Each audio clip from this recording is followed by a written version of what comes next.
le modèle nucléaire français. On a longtemps cru qu'il était intouchable, et pourtant il vacillait. Aujourd'hui, on va voir comment une crise en plein cœur de l'Afrique est en train de secouer les fondations même de ce système.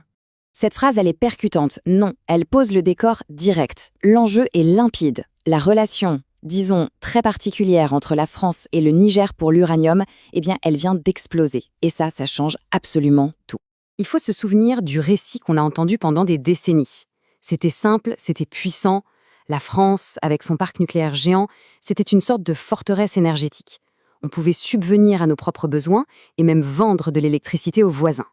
Une image de maîtrise totale, de puissance. Oui, mais voilà, derrière ce beau récit officiel, il y a une vérité un peu plus dérangeante. Parce qu'une centrale nucléaire, ça ne marche pas avec de belles paroles. Ça marche avec une matière première bien réelle, l'uranium. Et cet uranium, d'où venait-il? Eh bien, il ne sort pas du sol français. Une grande partie venait d'un système, disons, post-colonial. Avec le Niger, on ne parlait pas vraiment d'un partenariat d'égal à égal, c'était un rapport de force. La France, via Orano, qui est une entreprise d'État, contrôlait tout. L'extraction, les prix, tout ça pour garantir sa propre sécurité énergétique. Et regardez ce chiffre, il est sans appel. 100% de l'uranium est importé. La dépendance est totale. Le Niger, ce n'était pas seulement une part importante en quantité, c'était surtout une part stratégique, une part que l'on contrôlait. En fait, la France ne possédait pas la ressource, mais elle en maîtrisait l'accès. Et ça, c'est toute la différence. Et c'est là qu'on arrive au cœur du réacteur, si l'on peut dire, au cœur économique de tout ce système. Un système qui reposait sur une différence de valeur, mais alors là, complètement folle. Pour faire simple, pour faire tourner toutes nos centrales, l'uranium nécessaire ne coûtait, tenez-vous bien, que 7 € par an et par Français. C'est dérisoire, non? Mais cette somme ridicule cachait une réalité bien différente pour le pays qui fournissait la matière première. Et voilà. Voilà le chiffre qui illustre ce que la source qu'on analyse appelle carrément l'arnaque du siècle. La France achetait le kilo d'uranium pour 80 centimes au Niger. Et une fois qu'il était traité, transformé en électricité, ce même kilo valait 9 000 €. C'est là le point crucial. Toute la rentabilité du fameux modèle nucléaire français, elle reposait sur cet écart abyssal. Et les Niger dans tout ça, qu'est-ce qu'ils recevaient en retour? À peine 12% de la valeur de son propre uranium. Le résultat, il est tragique. Le pays reste classé tout en bas de l'échelle du développement humain. C'était ça, en fait, le coût de l'indépendance énergétique française pour le peuple nigérien. Et ce système, qui paraissait indestructible, il a été balayé par un seul événement politique. Le coup d'État de 2023 au Niger. Ça n'a pas juste créé une crise diplomatique, ça a fait sauter au grand jour la dépendance que la France avait toujours tenté de cacher. Et à partir de là, tout s'est enchaîné très vite. C'est un peu comme un château de cartes qui s'effondre. Les nouvelles autorités au Niger reprennent le contrôle, Orano est mis dehors, et hop, la nationalisation des mines est enclenchée. Pour la France, c'est la fin de la partie. Fini l'accès privilégié, fini l'uranium, quasi gratuit. Du coup, on en vient à une question essentielle.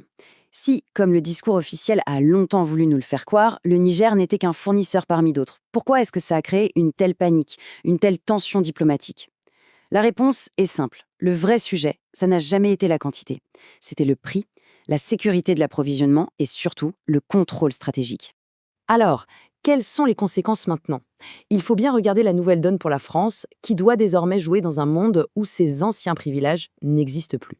La séquence, elle est assez logique et même implacable. D'abord, on perd cet approvisionnement contrôlé et très bon marché. Donc, il faut aller acheter l'uranium ailleurs, sur le marché mondial, où les prix sont beaucoup plus hauts et bien plus volatiles. On remplace une relation historique, contrôlée, par des chaînes logistiques mondiales plus complexes, plus longues, ce qui crée de nouvelles vulnérabilités. Et à la fin de la chaîne, inévitablement, ça veut dire que le coût de l'électricité va augmenter. Bien sûr, officiellement, c'est pas de panique. On entend parler de risques maîtrisés, on nous rassure avec les stocks stratégiques, mais ces stocks, qui viennent d'ailleurs en grande partie du Niger, ils ne sont pas illimités. La vraie question, c'est combien de temps cette façade de calme peut-elle tenir alors que la base économique de tout le système vient de s'effondrer? Et c'est là qu'on touche au paradoxe fondamental de toute cette histoire. L'image d'une France super souveraine sur le plan énergétique est en train de se fissurer. Et elle révèle quoi? Qu'elle était en fait construite sur une relation totalement déséquilibrée avec un pays africain. Un pays qui, aujourd'hui, a décidé de reprendre le contrôle de son destin et de ses richesses. L'impact sur la perception publique de cette indépendance va être énorme. En fait, le vrai choc, ce n'est pas un blackout demain matin. Non, c'est bien plus profond. C'est un choc psychologique. C'est la prise de conscience, lente et un peu douloureuse, que notre puissance énergétique reposait sur un ordre géopolitique qui n'est plus. C'est la perte de cette certitude qu'on aurait toujours accès aux ressources clés et à nos conditions. C'est un coup dur, à la fois symbolique, politique et bien sûr économique.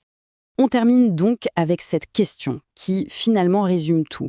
L'indépendance énergétique française, était-ce une réalité solide ou bien une illusion qui reposait sur un rapport de force hérité du passé? La réponse qu'on apportera à cette question va définir tout l'avenir énergétique de la France et sans doute aussi d'une partie de l'Europe.